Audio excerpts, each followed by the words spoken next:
Today, I will explain a historical truth that will not only ignite a spark of determination in your heart, but will also teach you that if you have genuine passion for something, you can cross an entire ocean with a small boat. The story begins with a young boy named Thor Heyerdahl. There is some water frozen in the middle of the ice with two slabs of ice floating on it. On the second ice slab, there is a saw. None of the children want to go there, but Thor goes. Everyone tries to stop him, but as he's coming back, his foot slips into the water and he starts to drown. But then, another child pulls him up from the water. Thor is brought home, and his father says, "I think you've learned a lesson today. Promise me you will never take such risks again." But Thor doesn't respond to his father. As time passes, it becomes 1977. Thor is now grown up. He is an ethnographer and an adventurer. He is now on a beach in Polynesia. Polynesia is very famous. It is a region with more than 1,000 islands. However, some of these islands are independent countries, while most of the islands are under the control of other nations. Thor now lives there. He is studying the lives and cultures of the people. One day, Thor is sitting next to an old man with his girlfriend. He asks the elderly man, "Where did your ancestors come from?" The old man says, "Tiki, the sun god. Our gods brought us here, from the land on the other side of the ocean." He points towards the east. Thor is amazed. He asks, "From the east?" The old man replies, "Everything comes from the east. The sun, the wind, the thunder, all of it. And our ancestors came from the east traveling westward. They started their journey from the direction of the rising sun, and the sun guided them on their way." Then the old man takes Thor to a place where there is a very ancient statue of a god. It is their Tiki god. Actually, according to history, the people who live on the Polynesian islands came from Asia. But the old man didn't know any of this. He only spoke what he had heard from his ancestors, that their ancestors did not come from Asia, but rather from South America. Thor is completely stunned by this. Now, the year shown is 1946. Thor has been researching this for the last 10 years. He has written several theses and now goes to meet a publisher. After spending 10 years living on the Polynesian islands and living among the people there, he has come to the conclusion that the old man's story is absolutely correct. The people of Polynesia did not come from Asia, but from South America. He meets with the publisher, but the publisher refuses to publish his theory or book. The publisher says, "The accepted theory so far is this: all the people on the Polynesian islands came from Asia. And you will never be able to prove your theory because 1,500 years ago, when the people arrived on these islands, the people of South America did not have boats or technology that could have carried them across such a vast ocean." Even with all of this, the publisher says, "This is why no one will believe your theory." Thor replies, "They came here on a raft." Hearing this, the publisher laughs. He says, "If that's your theory, if that's your proof, then do one thing. Go from Peru to Polynesia. And if you can do that and do it on a raft, then I will publish your book, your theory." And he says this because crossing such a vast ocean with a raft is nearly impossible. The journey is so long and the dangers and waves in the ocean are so great that it would be impossible to cross with a small raft. Now Thor has only one way left to prove his theory. He must travel from South America to the Polynesian islands. And this journey is more than 8,000 kilometers in an ocean where even huge ships sink. For this, Thor needs funding. He goes to a magazine office and says, "I will travel 8,000 kilometers from South America to the heart of Polynesia. And I will do this on a wooden raft, just like the ones used 1,500 years ago, with no comforts, no safety." The magazine officials refuse to fund him. They say, "We don't fund suicides. Anyway, even a school child knows that the Polynesians were discovered by Asians, not South Americans." But according to Thor, before Columbus reached America, the people of South America had already reached the Polynesian islands. Thor then goes to a restaurant where a group of professionals who have worked at sea for many years are sitting. He shows them a sketch of a raft and says, "This will be called Kon-Tiki. And with this raft, 5 of us will travel from Peru to Polynesia, a distance of over 8,000 kilometers." One of the men says, "I've been on a raft in the Atlantic Ocean for 22 days, but completing this journey is impossible. Because in such a vast sea, you won't be able to control a small raft. You won't be able to navigate it. And the design you've made, with the wooden planks you plan to tie together with rope, the ropes will snap within days. Then we'll be stuck at sea. And then the only thing left for us to do will be wait for depth." After hearing this, Thor leaves the restaurant. Just then, a man sitting at the restaurant, whose name is Herman, has been listening to everything carefully. He approaches Thor and says, "I really like your idea for the raft. I want to join you." Thor asks, "Are you a sailor?" Herman replies, "No, but neither are you." He reveals that he is an engineer but currently works selling refrigerators. Thor invites him to join his team. And that's how Thor gets the first member of his crew. But the biggest problem still remains: funding.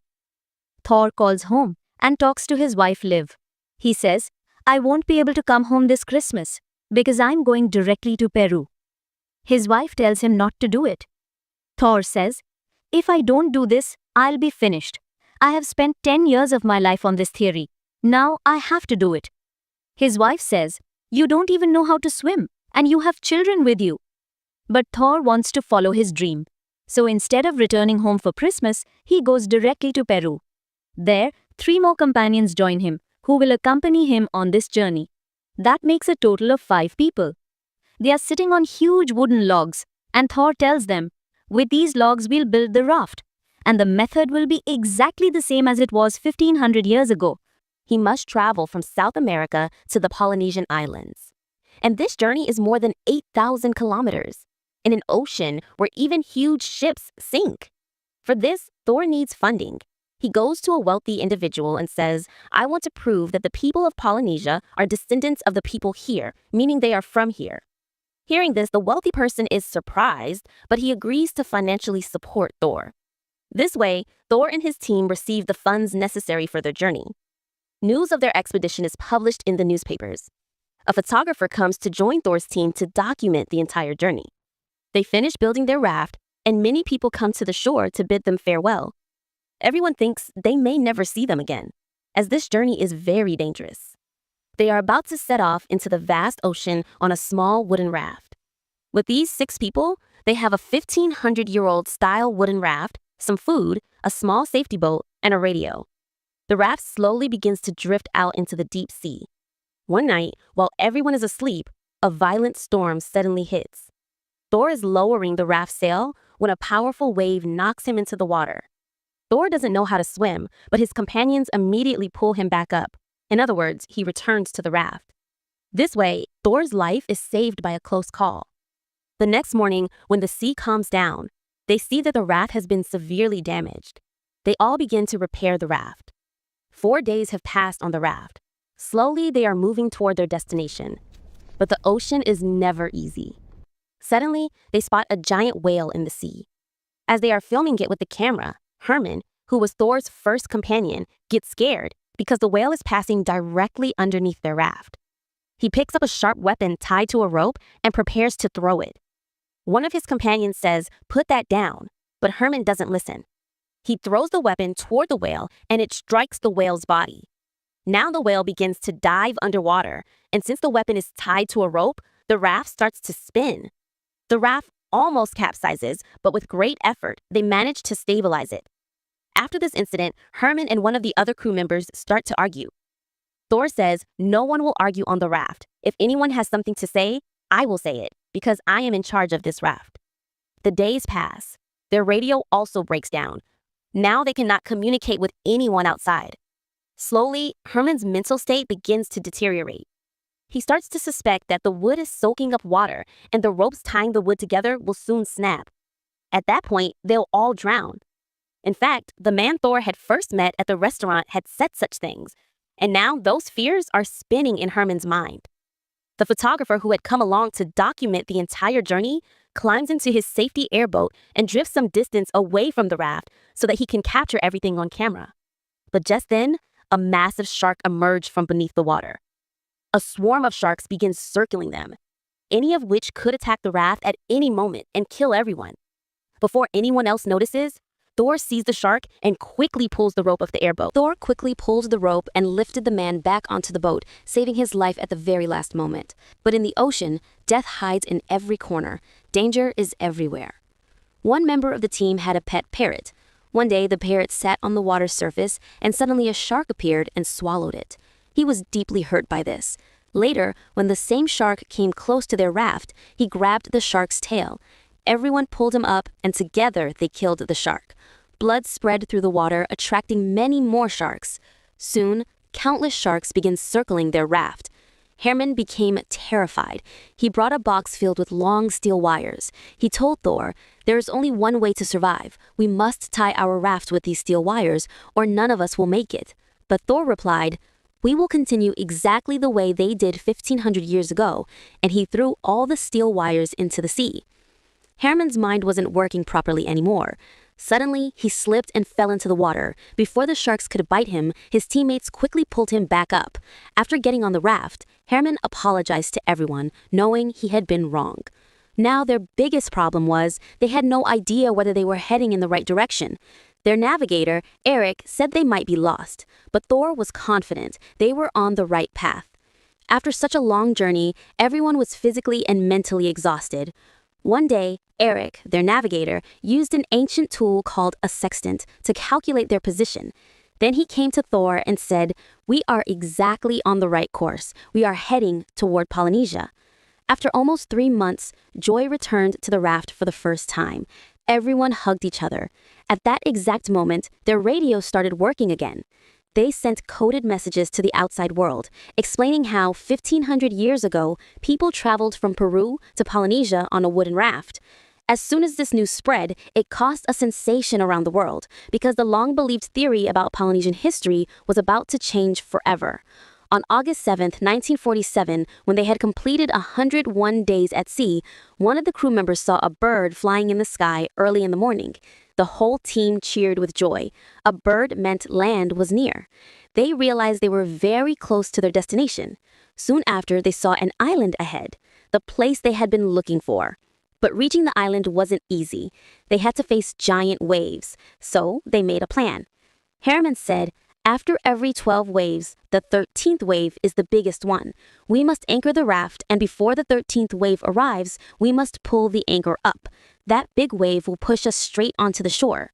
They dropped the anchor, but the rope broke on the 10th wave, and the raft began drifting with the current.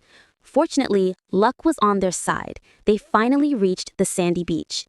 This impossible journey, which everyone believed could never be completed, was finished by these 6 men.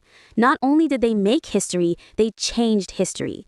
If a person has positive thinking, determination, belief in themselves, and complete dedication to their goal, then nothing in this world is impossible for you or me.